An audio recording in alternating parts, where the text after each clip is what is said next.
大家好，欢迎回来。在老挝旅游时，如果听不懂老挝人说怎么办呢？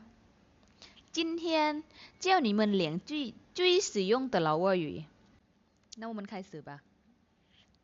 第一，我听不懂老挝人怎么说。ค่อยฟังบ่เข้าใจค่อยฟังบ่เข้าใจค่อยฟังบ่เข้าใจ第二你说慢一点老挝话怎么说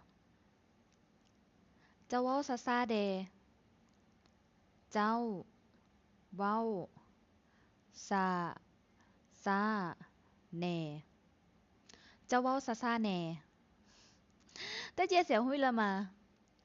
如果你们想学习老挝语，请订阅我的频道。我们下个视频见。再见。